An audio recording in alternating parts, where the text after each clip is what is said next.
Okay, so good morning, everyone. Thanks for joining us today for Dr. Hendricks' talk. Our speaker is Dr. Sharief Hendricks, who will be talking about the work related to improving tackle training. He will also share a bit of his other work related to science and communication, engaged scholarship, social accountability, and well-being of cricketers. Dr. Sharief Hendricks is a senior lecturer at the University of Cape Town and visiting professor at Leeds Beckett University. Sharief currently has over 100 peer-reviewed publications and a Google H index of 32. He has been awarded the prestigious University of Cape Town Fellows Young Researcher Award. He's a three-time finalist for the TW Kambule NSTF Researcher Award, which is an award for South Africa's top scientists. And he's listed on the Mail and Guardian's top 200 young South Africans. He's currently an associate editor for the Journal of Science and Medicine in Sport, Journal of Science and Medicine in Sport Plus, BMJ Open Sport and Exercise Science, British Journal of Sports Medicine, and has been social media editor for the European Journal of Sport Science for 10 years. Sharief has consulted for World Rugby, Federation of International Cricketers Associations, New Zealand Rugby Union, New Zealand Cricketers Association, and England National Rugby League. He is currently part of two professoriate fellowships, the South Africa Department of Higher Education, Science and Innovation Future Professors Program Fellowship, and the UCT Next Generation Professoriate Fellowship. So for those joining us in person, if you have any questions at the end of the session, there's a little microphone in front of your seats. If you press that, we'll be able to hear you loudly. Feel free to raise your hand at the end of the session. For those online, if you have any questions, please put them in the chat box, or we'll be able to see the Zoom hands, or raise your hand on Zoom and you can ask them out loud. So without further ado, welcome Dr. Hendricks, and please take it away. Cool, thank you, Shazia. Thank you for that introduction. A couple of things actually I should mention. The one program that Shazia mentioned, the Future Professors Program. So it's a program in South Africa where they kind of identify young scientists and then kind of get them to make sure they become professors, essentially climb the ladder, the academic ladder. And they funded basically my whole trip to Canada, essentially, in terms of the flights and accommodations and so on. So I should acknowledge them and say thank you for that. And then I know Shazia mentioned, but Shazia, I'm actually not we can talk about it, most definitely about the cricket work and the social accountability work, just because I was aware of time when I'm presenting this work. And so, as you can see in the top right-hand corner, I am a research consultant for South African Cricketers Association, and that's basically the Players Association for South African cricketers. And that's small work that I do about players' career, kind of during their career and after their career, in terms of kind of just general well-being outside of the rugby stuff. But today we're going to talk about the tackle and how we working on the tackle now, as Shazia mentioned, to improve tackle training specifically. Just a bit about Cape Town. So we're on the southern tip of Africa, kind of just to give you the relationship to Canada.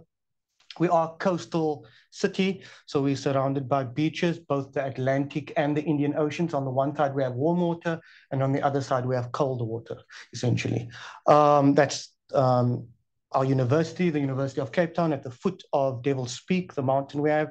And then, we also have a bay similar to Vancouver that has a whole lot of kind of wildlife, obviously, and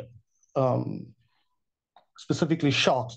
And I'll give you a sense of my pastime in Cape Town. So pastime is free diving. And what we do when we do free diving is we go out, we go look for friendly sharks.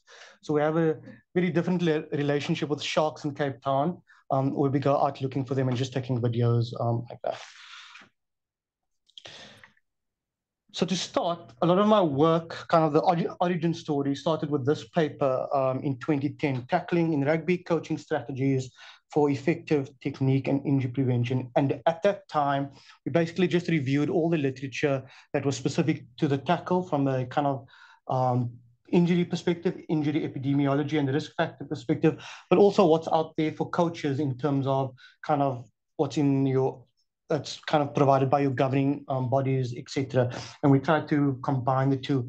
And a lot of the work then from that lit review steered how we kind of went forward now over the last 13 years. There was obviously also a surge in the interest related to the tackle in about 2016, 2017, where there was a call to ban the tackle in the UK, specifically for youth rugby. And then obviously this happens kind of every now and then on social media related to kind of retired players and their concerns for long-term health related to concussions specifically that occur in the tackle. So when we go out to dive, we first need to check the conditions. And so this was a review we conducted basically where we looked at all the tackle-related studies that's been conducted over the last. And so the review was conducted up to 2018, and I imagine there's many more papers since 2018. But you can see there's a nice increase since 2012, 2014, and I imagine that's probably higher now going into the years in terms of the tackle research out there. 56% of the studies are related to rugby union. The rest are either rugby league or rugby sevens or a combined version. A lot of it focused specifically on injury epidemiology. Some of it's just reporting tackle counts, tackle frequencies, and then there are some case studies as well. So these were the kind of the splits. So the review was conducted both in rugby union and in rugby league. A lot of our work is kind of governed by, I'm sure you've seen this model, the kind of Van Mechelen model, which is the sequence of prevention. So it's basically describe the injury, the extent of the problem, injury epidemiology, identify risk factors and determinants, and then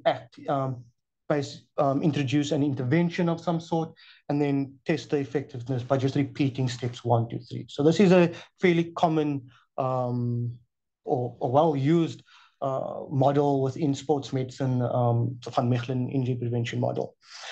I know it has a lot of there are some disadvantages and there are other adapted versions of this model, but I'd always argue the reason why it's so widely used is because it's so simple. Extent of the problem, describe the extent of, identify risk factors and determinants, act, and then just repeat the cycle again. There is, for argument's sake, the TRIP model as well. And then from a kind of sports performance point of view, the applied research model for sports sciences. So we've done a lot of work on kind of step 2 in terms of video analysis of head impacts, concussions, and injury. And the main risk factor that we kind of work or identify then is that tackling technique or tackle technique is a major risk factor. So, but I'm not going to go into that. The point is we've kind of done a lot of work on step 2, kind of what's happening in matches, in identifying which factors need to improve in a training setting. Just to give you an example of one of those studies, a more recent one was tackle and ball carrier during moderate and severe injuries. But the nice thing about this study is essentially we had 2 control groups. So we measured the technique of the injured player when he got injured. We measured his tackling technique during his successful safe tackles. And then we also measured technique of his teammates, basically. And so what that means is we could compare, we basically wanted to see whether the player going into the game or the match had a deficiency in technique based on his poor techniques during his successful tackles. Does that make sense? So essentially, you'd have techniques that are consistently poor, both in the injured event and the successful event compared to his teammates, which performed better. And these are the techniques that we identified. So this is an example of one of the studies we conduct in terms of a technique analysis on injury. And this was 4 years worth of Currie Cup data, which is our professional league in South Africa.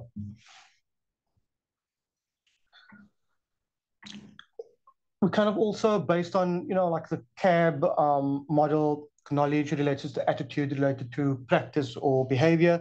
We've also kind of did a lot of work and still doing a lot of work in kind of understanding the knowledge, attitudes, and behaviors of players and coaches. When it comes to the tackling, again, kind of building this picture of identifying risk factors for the tackle. And again, to give you an example of some of those studies, we know players will say they know which techniques are good for tackling from a safe perspective, but when we actually measure their technique in training, this doesn't translate. So there's a question of whether their declarative knowledge of what they know kind of relates to what they do in training. Similarly, in terms of coaches, we ask them about kind of specific techniques and injury risk from a tackles perspective. And then we followed them for 4 weeks, over a period of 4 weeks. And what they said they knew or know about tackling in a kind of questionnaire, they didn't really implement in a training setting. Now, they also noted that they don't fully understand the technical components of the tackle as well, and that does affect how they coach technique specifically. So that's kind of just building up the picture in terms of the background work. And so we didn't cover any injury epidemiology work, which, let me just make sure because we know kind of the risk of injury happens in the tackle. Is it not flipping through? Okay, there we go.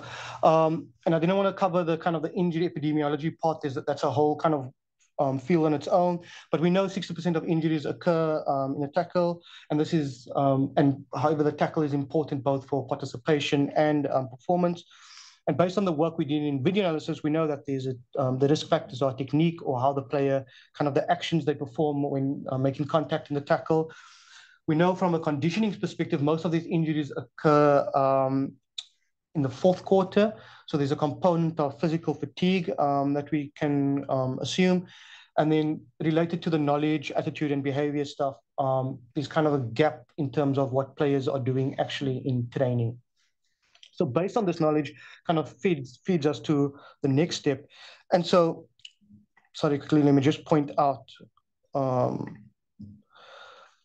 in South Africa specifically, we have the BoxSmart program, which is a national injury prevention program, and that we kind of built on from New Zealand's Rugby Smart program. So these are national injury prevention programs where in South Africa specifically, coaches have to go for training to kind of coach safe and effective tackling technique in rugby. And then we know one approach World Rugby takes and a lot of governing bodies is to change the laws of the game to make the game safer. So these are two, at the moment, interventions that are being used. But our argument is we kind of still need to intervene at the training level, which brings us kind of related to the topic of this talk, which is the tinkering part. And so we're doing a lot of work in terms of engaging with coaches, on terms of how can we improve tackle training, and also experimenting in the lab with the tackle in terms of improving tackle training and effective techniques. So this is the tinkering part. And again, we're underwater, so this is the guided exploration. So we're underwater, and that's the kind of analogy I'm trying to help you guys are getting. We're underwater, we've identified certain landmarks, so now we can go through safely. So why training? There is a gap in terms of kind of the way we train tackling. So this study is from Rugby League. Essentially, coaches want to know more about the technical aspects of the tackle. When asked coaches what area of safety they'd like in terms of women's rugby league specifically, they said tackle technique was the most feasible in terms of changing and the most important. And the study was conducted in Rugby League by Ben Jones and Sean Scantleberry. Then from Stephen West, when he was doing his PhD, a question of quantity and quality of our tackle training. This was an 11-year study where they kind of took data from 11 years worth of training data from the Premiership. And where I want you to focus on is, this is the amount of training, the bars at the bottom. This is the amount of contact training they do during the year. But more specifically, over the 11 years, the amount of contact training hasn't changed over 11 years. So it's the little bars at the bottom here, the dark gray bars. The dark gray bars are contact and the lighter one is semi-contact. The point being is that despite the known injury risk with the tackle, the amount, at least, of tackle training hasn't changed over 11 years, at least in the professional level.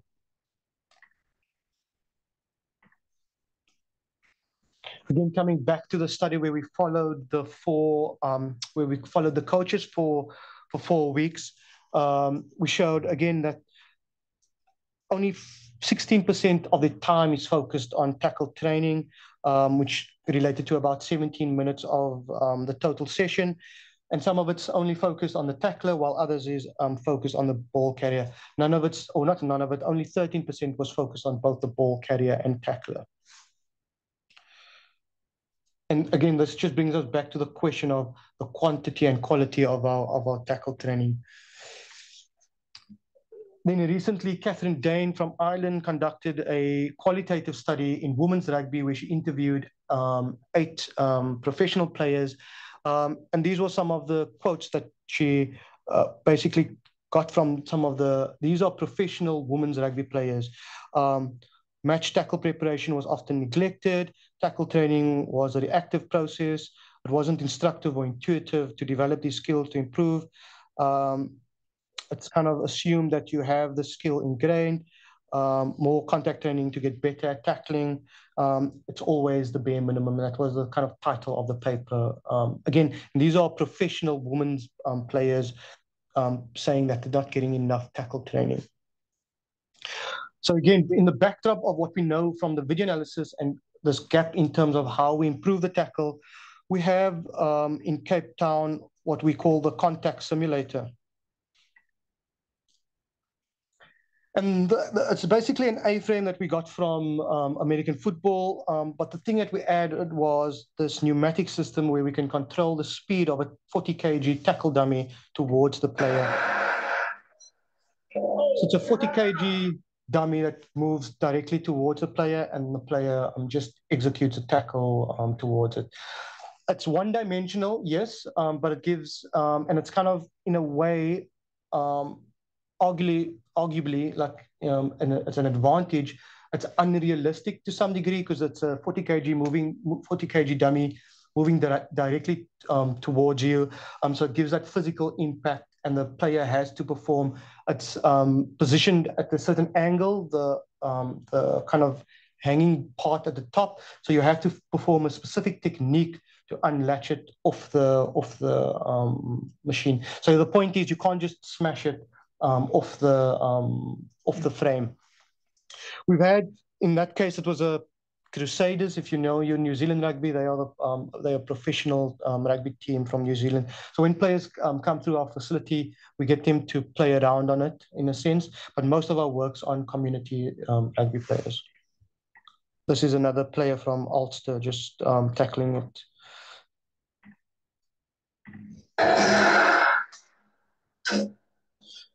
And the point is there's to get the hit proper and the leg drive through.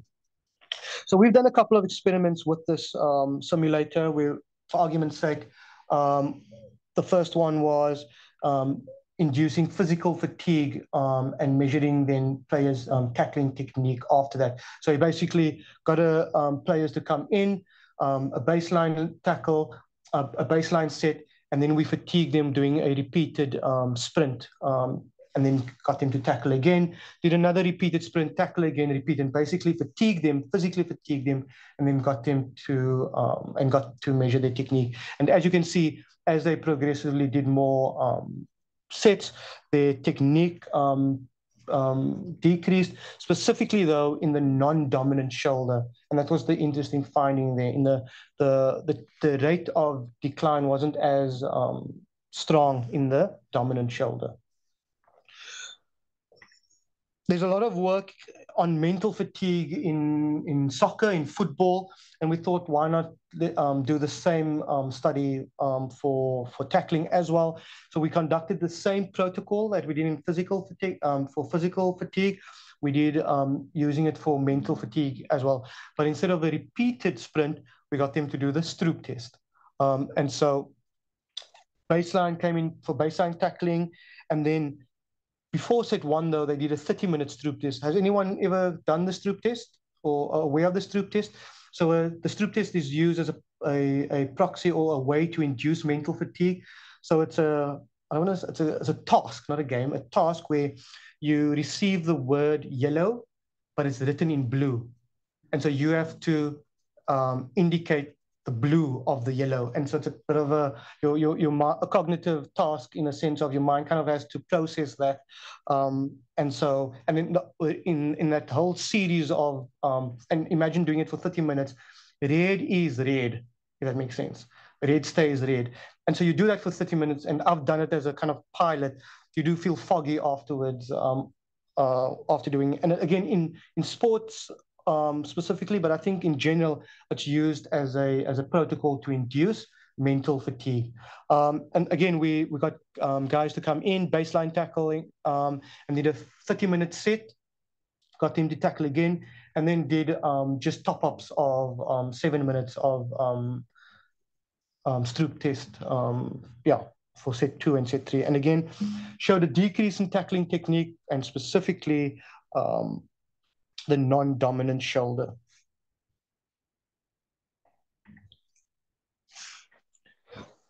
Then from a coaching instruction point of view, another neat study we did was we used in the skill literature, using video-based instruction is kind of common practice. So we wanted to see if this kind of method can be used for tackle training as well.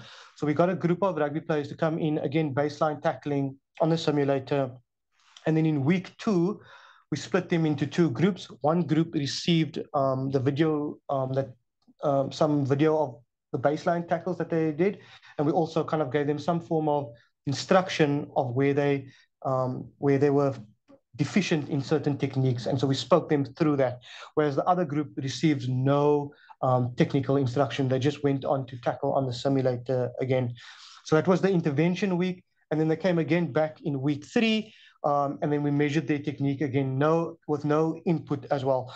And then again, as you can see in the retention week, there was a nice improvement in technique for the group that received the instruction the week before, whereas the group that didn't receive instruction kind of just plateaued off.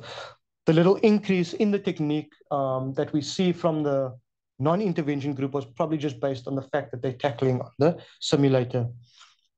The techniques that were identified specifically, or that came out most frequently, were upright to low body position, players weren't performing that, and then leg driving after contact.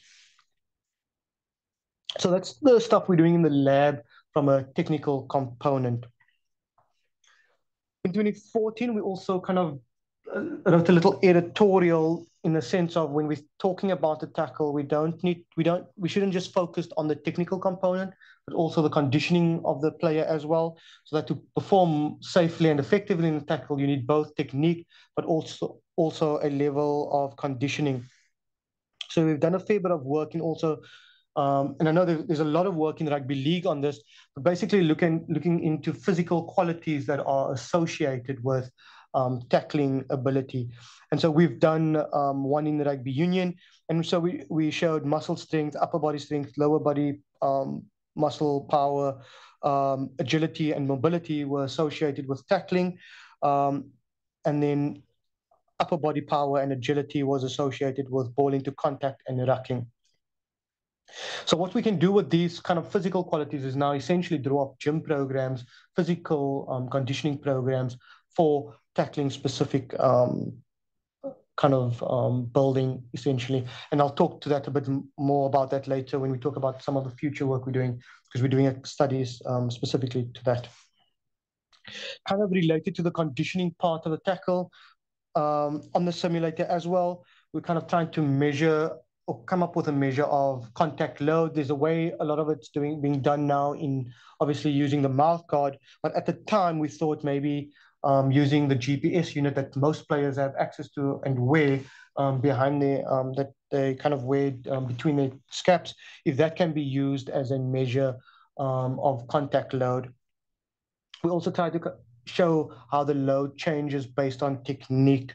I must admit, we didn't find much changes between the different techniques and the player load of the tackles, mainly that the player load was just variable for the low technique tackles.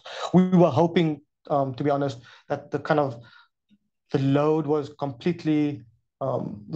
lower for the poor technique tackles, to kind of argue that the players that are making good technique, that have good technique, also performing probably high impact tackles, if that makes sense. Then in recent years, women's rugby and the tackle has also come to the forefront, and specifically also related to technique. And again, Catherine Dane's done a review on this, and I know Omar's also done a review, as you can see there, in terms of the priorities that we need to focus on. And the one I just want to focus on is theme 2. There's not much in terms of how we can improve tackle technique in women's players specifically. Also, something that I've added up there, an editorial that we wrote for BGSM, is the context in South Africa in terms of women's rugby, and just some of the challenges we have in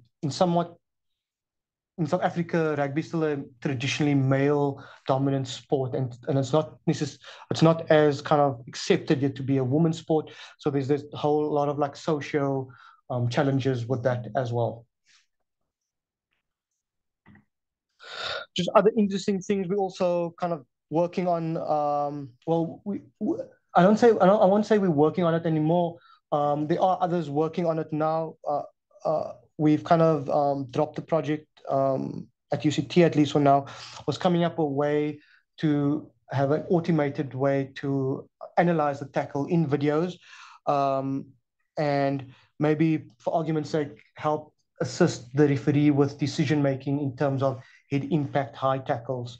I'm just going to play this video.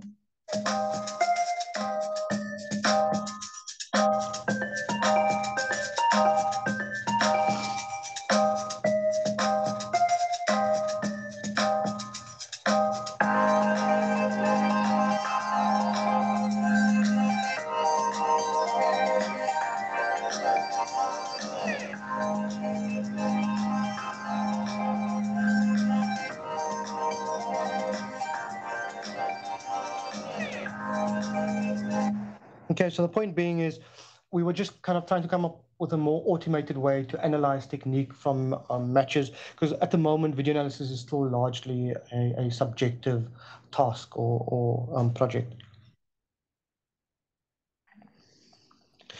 Just something interesting, if any of you are aware, it's the Rugby World Cup happening in Paris literally this weekend. Yeah, and something we conducted, and we'll probably do it again for this year's World Cup, is looking at public perception of referee decision making, where we basically measured the social media activity around the 2019 Rugby World Cup and how Twitter responded to certain referee calls. And there are studies to show or argue that measuring this, or kind of using this, is a form of understanding culture around a specific topic when you measure social media activity. We used sentiment analysis, and so it's basically just taking content or text and basically putting it into positive, negative, or neutral. And so we looked at the red cards and yellow cards issued by the referee. So red cards in rugby, it's for most severe infringements, compared to yellow cards where you go off for 10 minutes. And essentially what we found was that the Twitter sphere agreed with most of the red cards, and when they agreed, they shared that agreement as well. However, the agreement with yellow cards wasn't the same; it was actually less, and they didn't. And the disagreement was shared mostly compared to the agreement component as well. So at this, yeah, and again, it was a nice experiment or kind of study, in a sense of just before the 2019 World Cup. World Rugby introduced a new tackle system, or not a tackle system, a new decision-making system for the referees. At the time, it was called the head injury assessment. So there was a specific kind of decision tree that the referees had to go through. So it was basically measuring the kind of the change or the perception of that. And now going into the 2019 World Cup, they're experimenting again with another referee aid, where the referee can now go check review the video themselves and talk through that. They're calling it the bunker system. So you can basically send someone off for 10 minutes, and then someone else reviews the video, and then they will finalize that decision within the 10 minutes and either keep the same call, yellow card, or change it to a red card. So it will be interesting to see what's the public's perception of that as well. Whenever we kind of go to these, at least I go to these talks, World Rugby specifically, or some of the governing bodies, and when they talk about changing the laws of the game, and so the new law changes are where they're changing the tackle height that's being introduced. It's already been introduced in England, New Zealand, and France, and it's most likely going to be adopted or across the board by most of the rugby unions. I'll always argue that that is from a kind of behavioral point of view. It's a form of nudging. It's kind of forcing the player to tackle low by changing policy. Whereas if we go the tackle training route, we also kind of, we're using the behavioral method of boosting compared to nudging, essentially where you provide kind of confidence and for the player and the coach so that they can train tackling better and be better at tackling, essentially. Because at the end of the day, we're not just changing behavior, we're kind of trying to change a tackle, which is a skill that players need to know. Related to this work, we also we kind of busy doing a review on player level tackle interventions, because there haven't actually been any player level tackle interventions looking specifically at injury. There are some in rugby union, rugby league, and we've included American football in this review because there were so few in union and league. But at the moment, the outcomes are mainly kind of tackle performance type or tackle training type outcomes. Related to this work, we've developed, based on skill training literature, we've proposed tackle programs. So we've used, for example, the constraints-based approach, challenge point framework, and skill acquisition periodization to propose this is how a tackle intervention will look, but we still have to kind of test whether it's effective, both efficient and effective still. And the argument here is that basically you can train tackle skill like you prepare for a gym program. If you want to become stronger or more powerful, you need to perform X amount of sets at this amount of intensity, etc., etc. We basically outline in this paper how you can do that for tackle training as well. You can do this amount of tackle hits at this intensity, etc., etc., over a period of time. So you can design tackle skill programs like that as well. A key component to all of this work is our coaches, and we recognize that. And so this is kind of the impetus but what do we know about coaches? And so we did a review on also kind of studies related to coaches as well. And you'll see a lot of it focuses on concussion knowledge on coaches. That's a lot of where the research on coaches sits, but also on how the coach actually provides instruction on the coaching style, and then also a coach and how a coach develops. And so the point being is we need to focus, and that's also probably where a lot of our work is going to go, is to kind of look at more on how we improve or how do we work better with coaches, and I'd rather say that. Just to kind of the final slides, the thing is just to acknowledge that tackle injury risk and performance is complex and multifactorial, and it kind of all changes in this complex system. And that we need a collective approach to tackle training specifically, not just to tackle training, sorry, to reducing the risk of injury in the tackle. So in the one paper, we kind of outlined where kind of changing the law is a passive measure. We need to kind of focus on more active measures as well, which is improving tackle training. And it will be a focus of more kind of the talk next week at the symposium. Just future directions. These are just things we're currently working on. We're doing a lot of work for World Rugby and just helping out with their mouth guard projects where we're doing some of the video analysis. We also will help out with the tackle law studies to see whether that's effective or not. And then we're also implementing some tackle programs with our women's rugby in South Africa specifically. So those are some of the projects, those are the main projects we're focusing on now. Again, it's just to develop and intervene, to use all of the work that we just covered now and put it into some form of intervention. To end off, I'm just going to, on a lighter note, hands up, have you been to London, UK specifically? So if you been to the UK and London specifically, but also if you need to get to Bath or to the south of the UK, you need to get to Paddington Station. And so I had to go to Paddington Station and get to Bath earlier this year for the UK Concussion Network Conference that was organized by Catalin and Keith and Ben in March. And what's synonymous with Paddington Station? Bear. Paddington Bear, exactly. I have a 3-year-old and I had to get into the Paddington kind of vibe. I got him some Paddington gifts, but then also when I got back home, I had to put on some Paddington cartoons so we can look into kind of get into the Paddington vibe. And something I learned from this whole process was that Paddington knew the answer the whole time, kind of given you all that work that we've done over the last 10 years. Paddington knew the answer all along. Everyone, we've been invited to a rugby match. What does that mean, Mr. Brown? So obviously, Paddington's a bear from Peru, and he has no idea what rugby is about. This Sunday, as a former student, you've been invited to the game. A former student who only attended school for one day. What's a rugby? It's a game like soccer, football. Only all the players are allowed to carry the ball, and the rules are quite different to football. They have scrums and lineouts and things like that. It's really very complicated. Mr. Brown's explanations often require their own explanations, so I decided to go and see Mr. Gruber.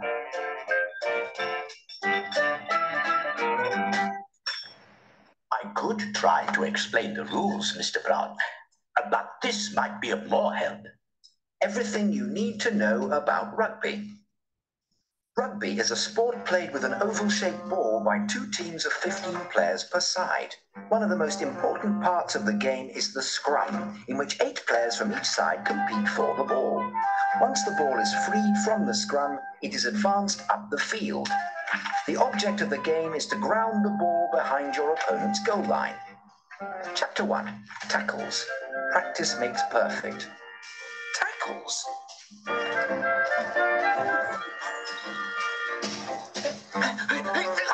And so the point being, even Paddington knew that chapter 1 is a tackle and tackles makes perfect. Is everyone? Thank you.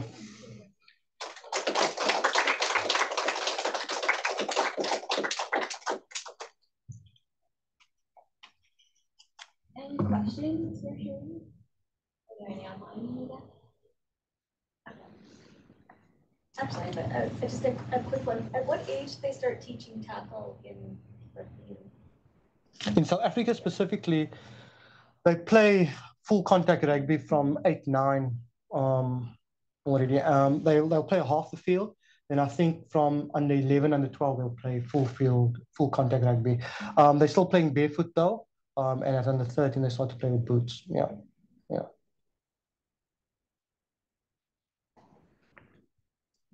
Following up on that, is there a reason why it's barefoot and not cleats?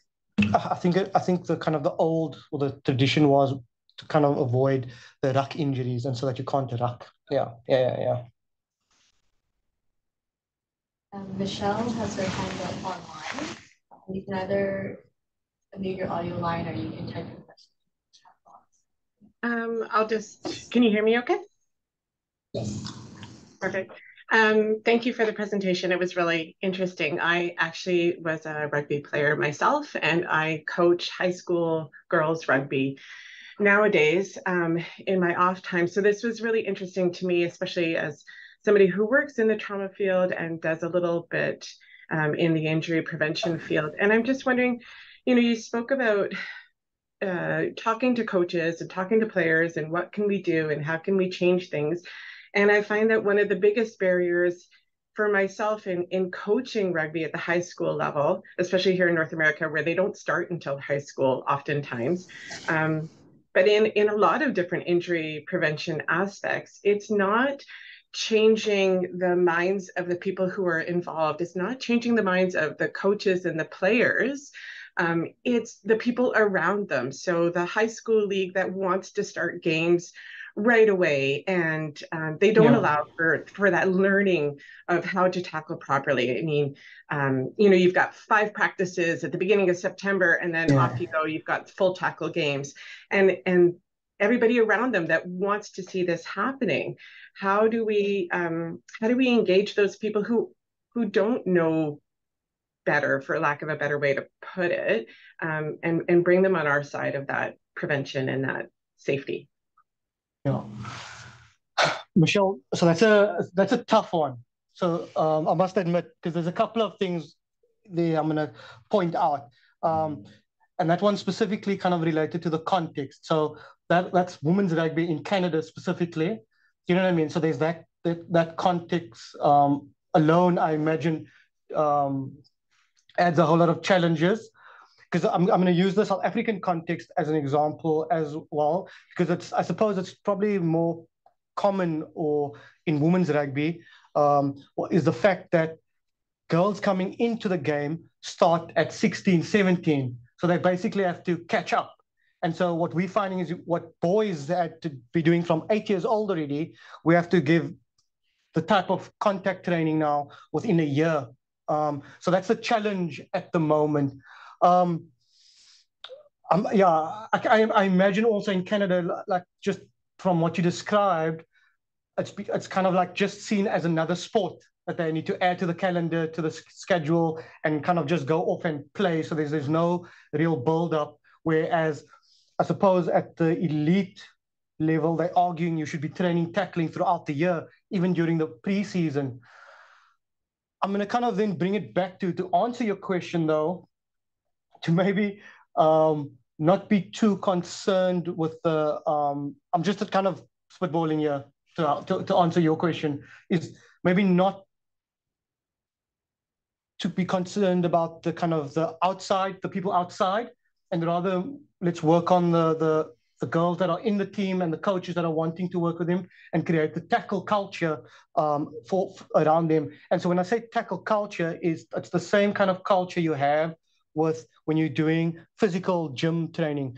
As a player, you won't, or at least, like a serious-ish player won't miss a gym session, for argument's sake. You have to do 3 or 4 gym sessions. So I'm not saying you have to do full contact every week, but as a person outside of the season, you need to do 2 or 3 tackle contact prep type of sessions. Does that make sense? On your own, without a coach, you might can do it in a group or so forth. So there's that level of kind of responsibility of the player. Does that make sense? So there's that kind of component in the challenge that you are working in. That's great. Thank you.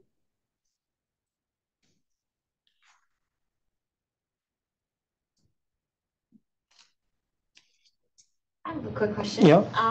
So kind of piggybacking off Michelle's question, what types of knowledge translation techniques are you using to show coaches and players why it's important to learn about tackling? And have you had any resistance from coaches and players when you try to, I guess, tinker with the tackle? Yeah. So a couple of points to that, Shazia. So we work quite closely with our National Injury Prevention Program, BoxSmart. You'll see even the example of the original study I did, some of them were part of the co-authorship. So they very evidence-based, they've evidence-driven, our BoxSmart program.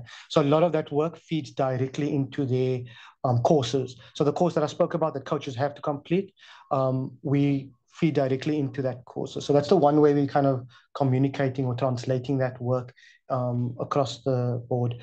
And then for me at the moment, it's really just kind of sitting down with coaches and chatting to them about it. The thing we must also learn, and I didn't show some of this data, is also that to some degree, coaches aren't too concerned about safety or injury prevention. So you kind of need to sell to them the performance aspect as well. So we do a lot of performance studies as well. So essentially, for example, the slogan for BoxSmart is safe technique is also effective technique, meaning if you do the safe technical components, you're also doing a better tackle, essentially. So that's the kind of sell we have from that. Again, coaches are really open to it. And as you can imagine, it's just sometimes also kind of getting the lingo right with them as well. Yeah. And just, yeah, kind of finding that ground, that middle ground. Because sometimes coaches, there's egos and stuff as well. Yeah.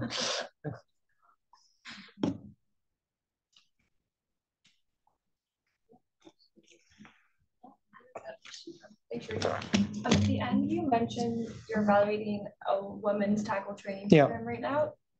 Could you share some pieces as to what makes it like specific for women in the tackle training program? Like, how have you adapted it?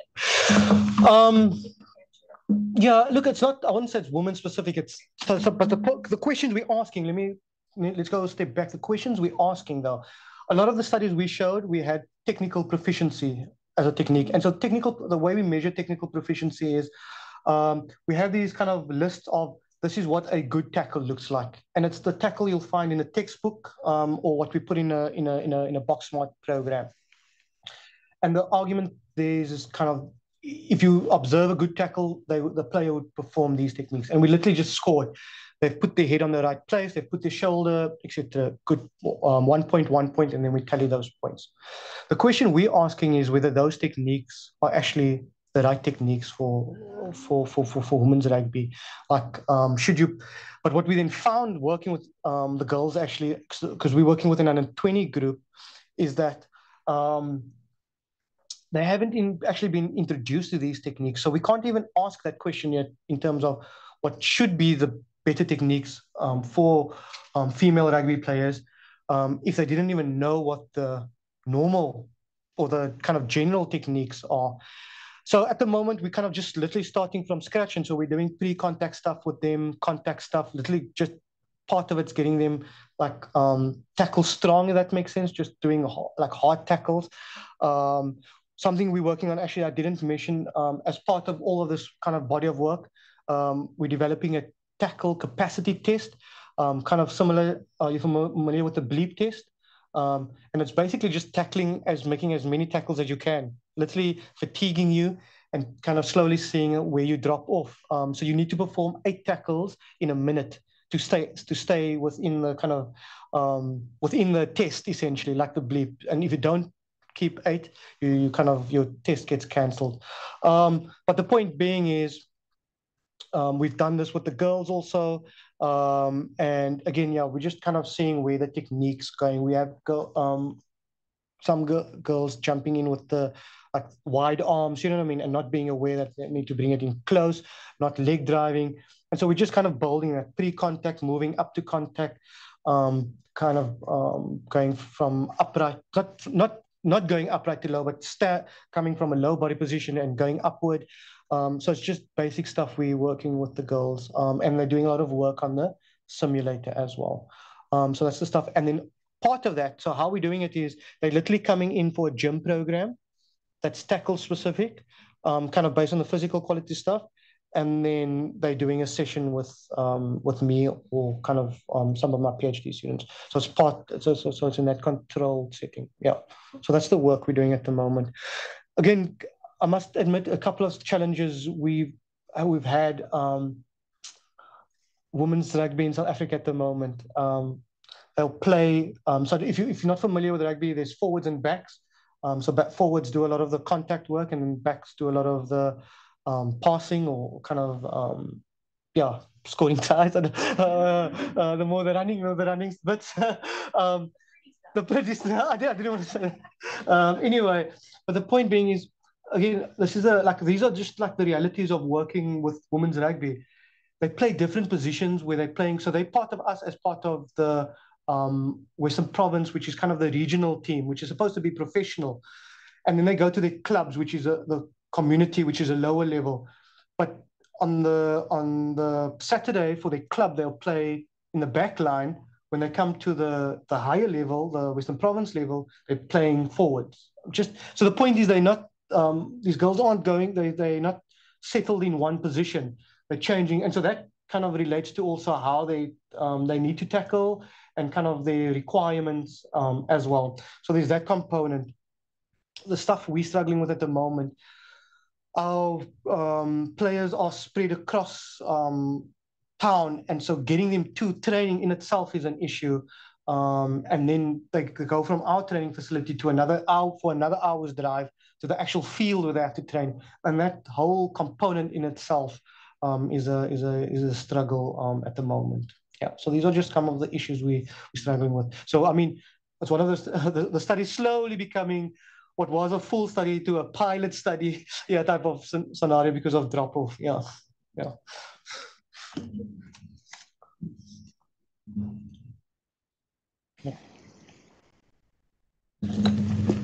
Just a comment. I think it's interesting that now that you mentioned about there are players who can't go to training because they are too far from where the center is.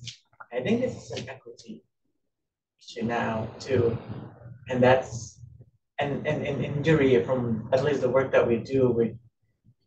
It's more and more now that we'll look at how we can prevent injuries based on factors like inequity. Yeah, 100%. So when like traveling to training, the reason they're traveling from far. So again, just to give you a sense of the history of Cape Town and South Africa, also obviously apartheid. So a lot of the things are in one. A lot of the resources are in a small area, and as you move away from that, it's more disadvantaged areas. So most of our female rugby players are coming from the disadvantaged areas. Like, and so we totally aware. I mean, for argument's sake, it's just like an example of they need to look after their sister or their brother. Do you know what I mean? But they also need to come to training. Just like so, factors, these type of factors. So we could come up. The point being is we could come up with a Rolls-Royce version of a tackle training program. But if we can't get them to training in itself, that becomes the issue. So we like real issues kind of related to that. At the moment, we're finding a question we have in South Africa is also why, interestingly enough, in South Africa, only persons of color are women's players specifically. So that's a question we have. So there's a whole lot of other issues, yeah, like that we are, yeah, that's part of that kind of socio-ecological approach that we need to take to tackle training. Yeah.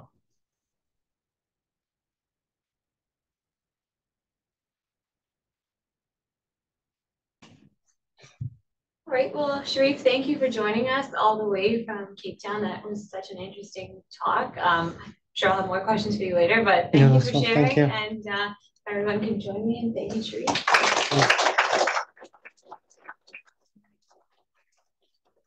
Thank you.